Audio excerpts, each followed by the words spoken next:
त्वाम्बिके भीष्मं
कात्यायनी से मांग रही है, भूयात पतिर्मे भगवान कृष्ण, भगवान कृष्ण ही मेरे पति बने। नेत्र बंद करके जैसे ही माता का ध्यान करने लगी, इतने में भगवान का रथ आया कुंडनपुर के करीब।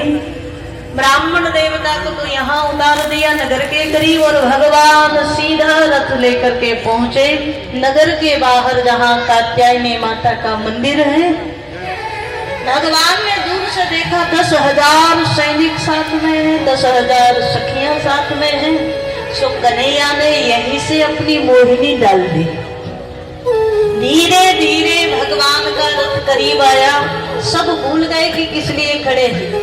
एक बोला, भैया देखो सामने रथ बड़ा सुंदर आ रहा है। एक सैनिक बोला।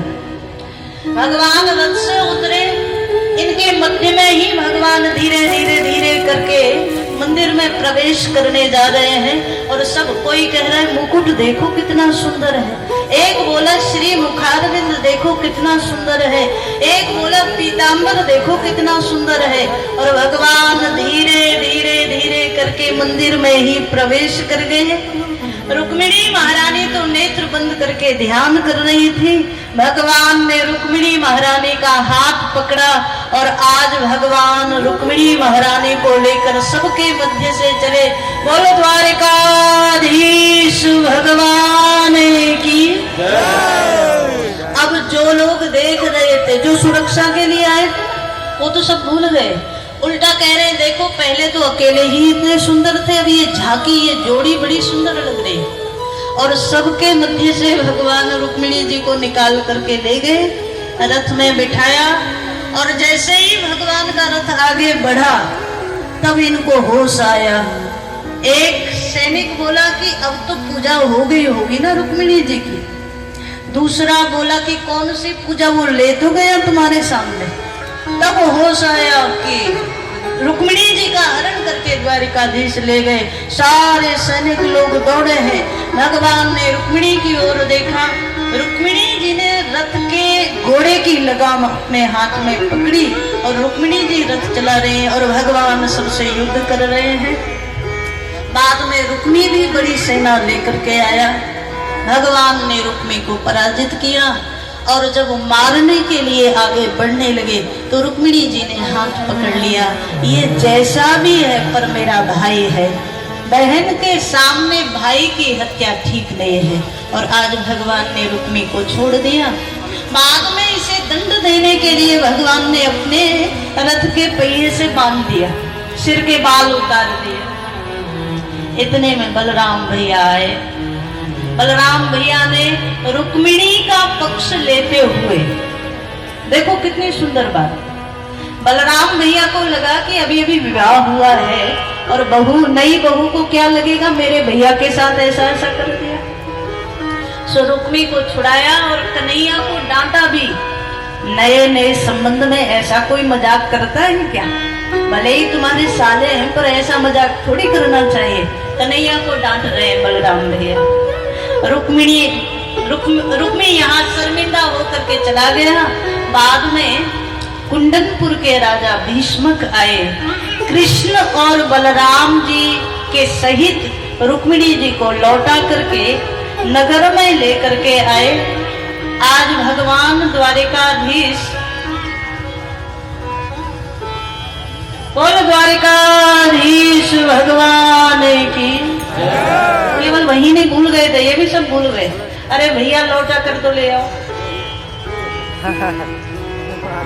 आज भगवान द्वारिकाधीश रुक्मिणी जी के सहित लौट करके कुंदनपुर में आए हैं। और आज भीष्मक महाराज ने सुंदर भाव से भगवान के विवाह का उत्सव रखा। आज भगवती रुक्मिणी जी के द्वारा भगवान को जयमाल समर्पित हो रहे हैं। और भगवान की पहले रुक्मिणी जी की जयमाल भगवान को समर्पित होगी। बोलो रुक्मिणी रमण भगवान की, बोलो द्वारिकानाथ भगवान की। आज भगवान का प्रथम विवाह यहाँ संपन्न हो रहा है रुक्मिणी महारानी के साथ। और आप सभी लोगों को व्यासपीठ से भगवान के विवाह की बहुत बहुत बधाई हो, बहुत बहुत शुभकामना। यहाँ हमारे इस कथा के मुख्य यजमान श्रीमती अन्नपूर्णा जी यहाँ व्यासपीठ पर आएंगे। आपके दोनों सुपुत्र यहाँ व्यासपीठ पर आएंगे और भगवान का तिलक वंदन करके भगवान के चरणों में प्रणाम करेंगे। और बाद में भगवान की ये सुंदर झांकी आपके मध्य में आएगी। लेकिन कल की तरह ही सभी लोग आरती के बाद ही भगवान के चरण पूजन के कार्यक्रम में आगे आएंगे। ठीक है माताओं? बोलो रुक्मिणी रमण भगवान की।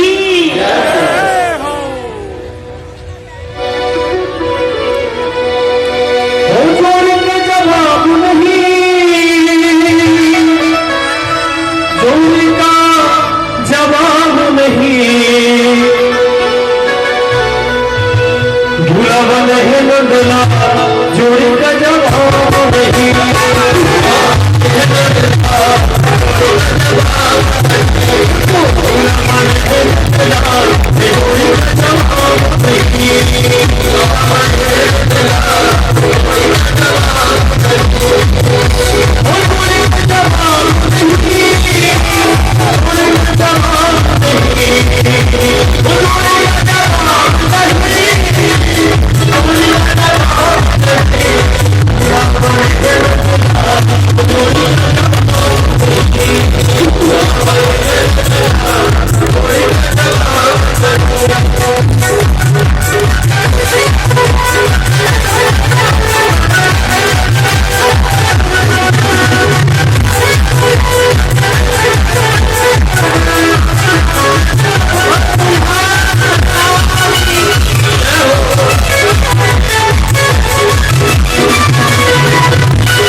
सभी माताएं बैठी हैं, वो आरती के बाद ही होती।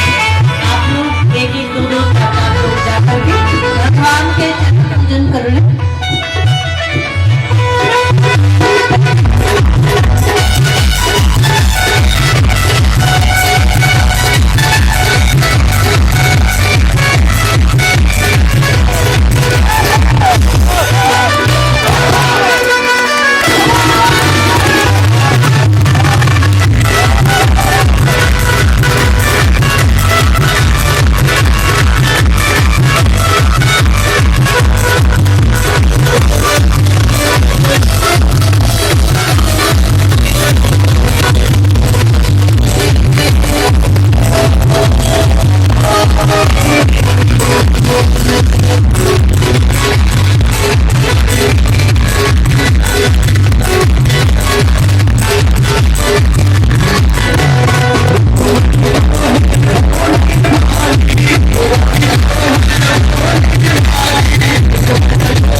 कोई ज्यादा सभी माताएं बैठने के आगे जितनी माताएं खड़ी हो गई सब लोग बैठ जाइए, भाव से दर्शन करिए। सब लोग पीछे वालों को भी दर्शन मिलेगा, सब लोग बैठ जाइए।